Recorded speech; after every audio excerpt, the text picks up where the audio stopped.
Hey everyone, welcome to my channel. My name's Lee. You're watching Dark Roots Creations, and this is my summer book tag.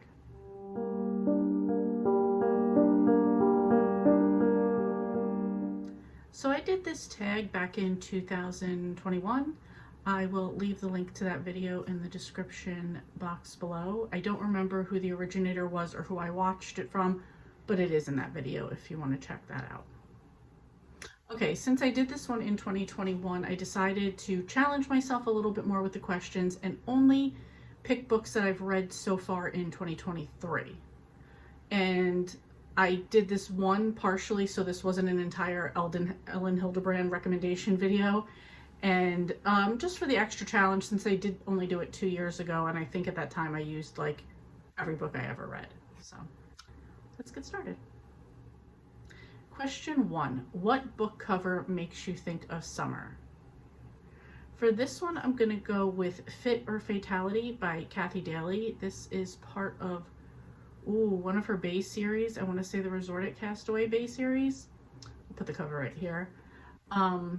It's got that very like sunset, summery, working outdoors or working out outdoors look to the cover. So yeah, this cover would instantly remind me of summer without picking an Ellen Hildebrand book. 2. What book has brightened your day? I had long been waiting to read this one. I read it for a middle grade May, and this is 365 Days to Alaska by Kathy Carr.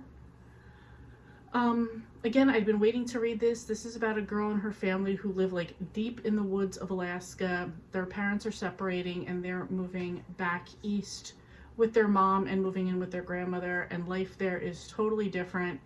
And their dad made a deal with one of the daughters saying that if you do a full year out there, I will figure out a way for you to come and live back here.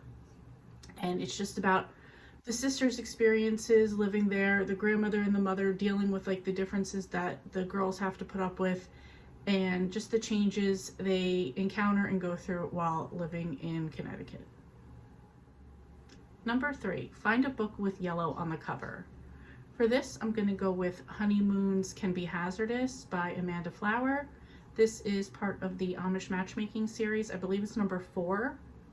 And in this one, there is a Amish woman who's a matchmaker for the town of Harvest, Ohio that they live in.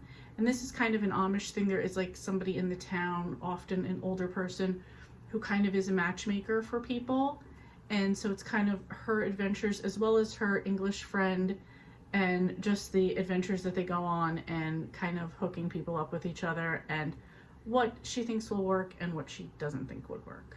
It's also part of a cozy mystery series, so there's always a murder, and of course the two ladies can't help but get involved in solving the murders. 4. What is your favorite summer beach read? I can't help but go with an Ellen Hildebrand, and this is Endless Summers.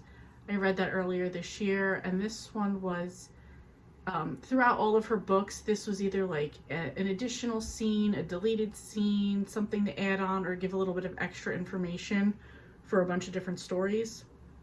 So each story will like preface with, this is from this book and this is where this scene would have taken place.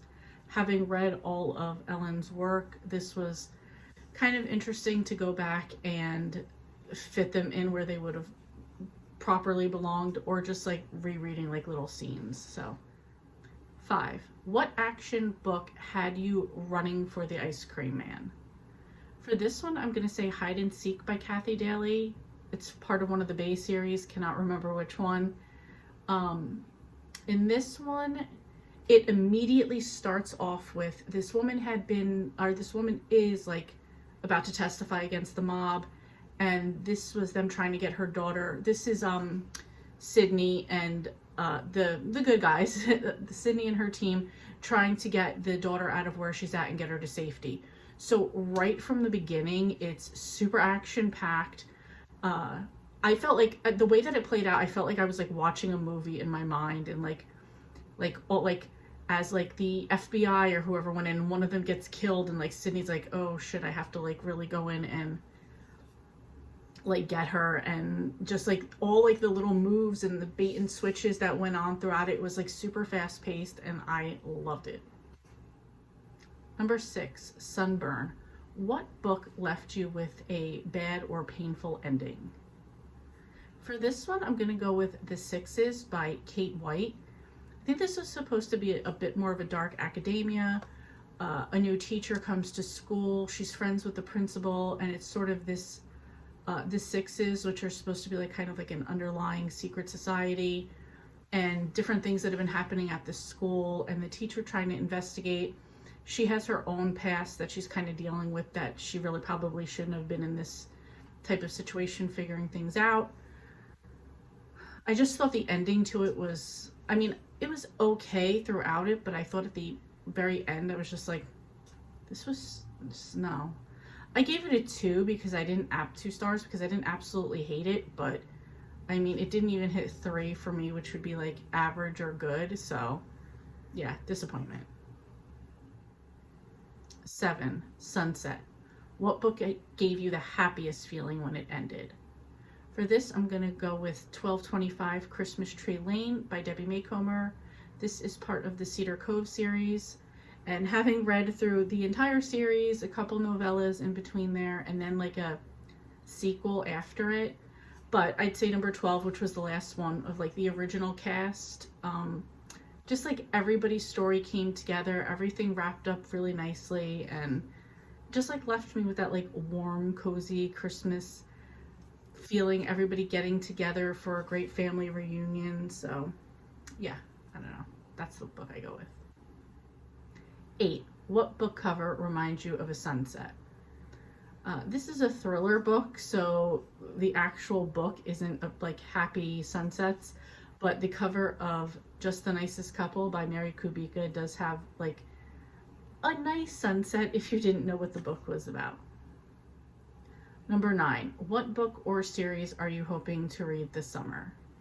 Again, I have to go with The 5-Star Weekend by Ellen Hildebrand. This came out in June, and I should have gotten to it already, so absolutely looking forward to this the most.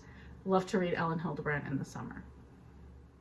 Anyway, so that's the tag. If you guys want to do it, tag your it.